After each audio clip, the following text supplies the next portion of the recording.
superpower trained military defeated in short order. 2 weeks, as it turns out this time.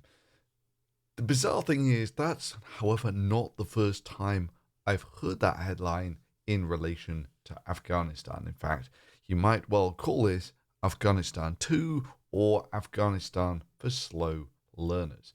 The first one, of course, was the Soviet-Afghan War, where it went on for an extended period of time, the best part of 10 years. And, of course, they all went in with the sweetest of intentions. The Soviets initially planned to secure towns and roads, stabilize the government under a new leader, and withdraw within 6 months or a year. But they met fierce resistance from local Afghans who knew the terrain, blah, blah, blah. Stuck in a bloody war that lasted for 9 years. And it should be noted that, initially the Soviets were, let's just say they didn't use the kid gloves on this one. And they used these gunships in Afghanistan, which are absolutely devastating, until the Americans started supplying them with Stinger missiles, which were lethal against the low-flying, slow-moving gunships. Previously they could just stand off with the gunships, and the Afghan guerrillas weren't target practice, but that's kind of where the balance of power stood. Once you get Stinger missiles, of course, you got something like a 70% kill ratio.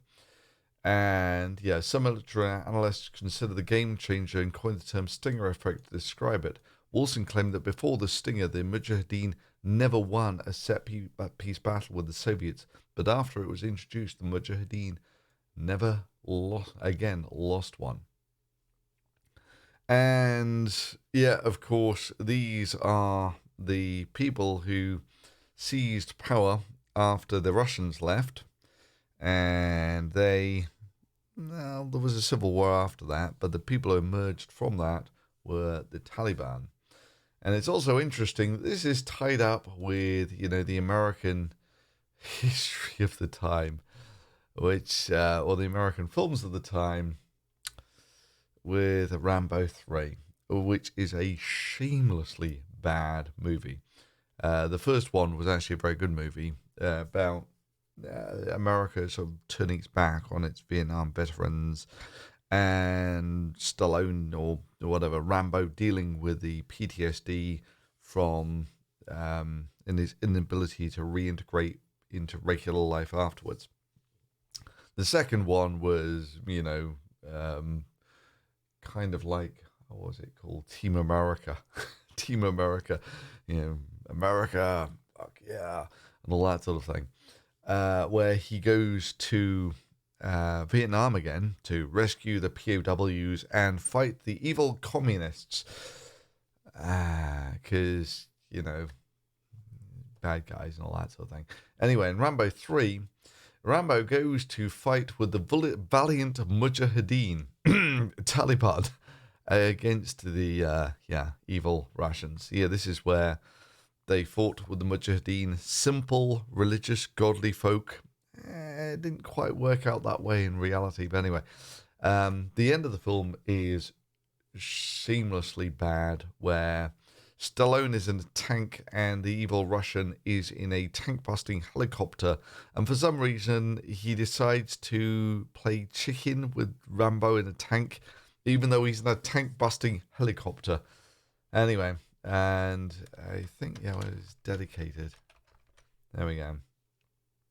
Later versions of the film released in theaters were dedicated to the gallant people of Afghanistan fighting the evil Russians. Anyway, so the problem is that after you've won with the Soviet-Afghan War, the Soviets trained up a military who were going to take over after they left.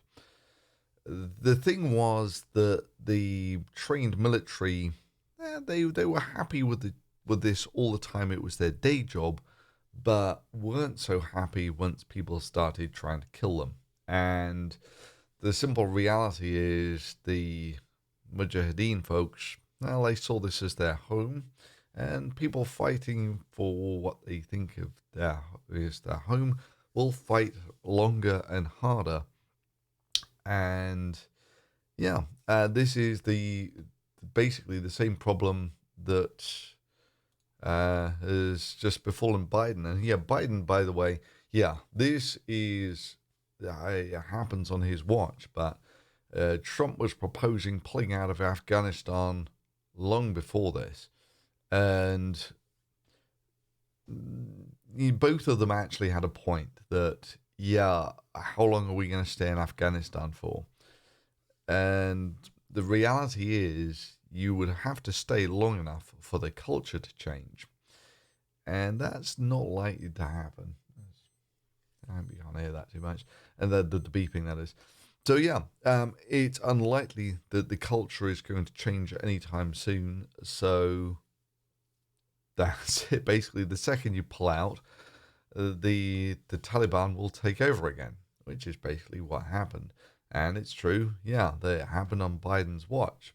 And all the hawks have been saying, this is terrible. Look what happens when America pulls out of somewhere. Well, yeah, the same thing that basically happened when the Russians pulled out. You know, um, if you want to stay there until the culture changes, well, I guess good luck to you. But yeah, there is also a question that what are you doing there anyway? I mean, America arguably had, cause to be there to shut down the whatever the Al Qaeda training camps and the such like, but they were an occupying force. Occupations have to come to an end sometime. Either like World War II, that both Japan and Germany were occupied countries at the end of it. But this is the problem with there. There were elements of shared culture. Not interestingly enough with Japan. And everyone was just glad for the war to be over. Here, no. I'm not entirely sure what the culture is, but there is, I think, this old saying in Afghanistan that no one has ever successfully occupied the country. And I think this is kind of why that basically the occupation has to go on for more than one generation. Well, at least, the Americans were there for a generation. They were there for 20 years. And it took 2 weeks for the whole thing to fall apart. Anyway, so what's likely to happen next is what normally happens with rebellions like this. It'll probably be a replay of what happened last time.